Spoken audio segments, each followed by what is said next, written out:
Welcome back to CIO Insight here on the Pulse Network, everyone. I'm Tyler Pyburn. Time to talk a little Google+.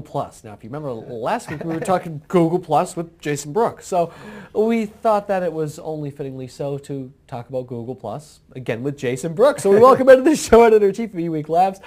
Jason, welcome back to the show. How you doing? I'm doing pretty well. How are you doing? Doing very well. Tell me... Well, you know what? Here's one reason why I think we need to keep talking about Google+. I'm a user, but Google, I think like a lot of companies, they're changing the product almost weekly. Yeah. They keep adding new features. They keep making things broader, bringing in new applications. I guess that's good, Jason, but sometimes I can tell you for me as a user, it gets very, very difficult to figure out where you are and sort of keep up to speed with what's going on with a product like Google+. No, you're right. Definitely, Eric. And, since you weren't here last week, I want to make sure that you weren't left out of the Plus conversation. We're networking here. Well, it's totally right. It, and the things that Google has this latest step, in some ways has made things simpler, and in some ways has made it more complicated. And part of it is that if you're an individual user and you have a Google Apps domain, and that's your main address, then you're going to come to Google Plus, and when it first came out, you want to use your Google address with it. Right. A big deal.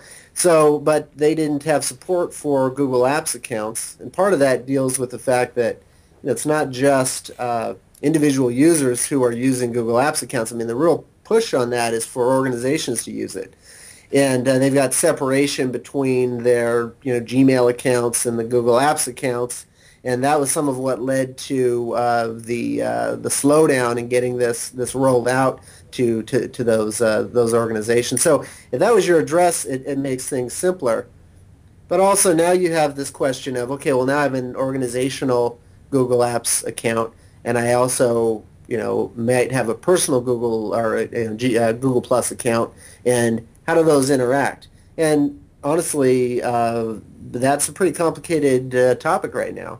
For me as a user, it starts to get very confusing in terms of what's privacy, what's up on Google Plus, which circles can see what, and I'm not sure that there's one place where you can sort of see a visibility of actually all that's taking place. Have you found anything like that? Well, a lot of people are talking about it on Google Plus. Yeah. Well, that's the joke. That's the primary thing that people talk about on the service is Google and Google products.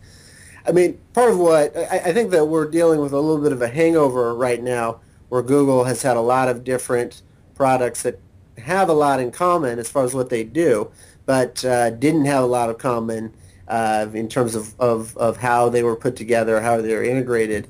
And Google's trying to make a push to integrate them better, but in that process, there's a lot of confusion, as well. And like I said, part of it is this question where you take a Twitter or a Facebook, on one hand, or you take a Salesforce.com, Chatter on the other hand. There's a lot of these, or a Yammer.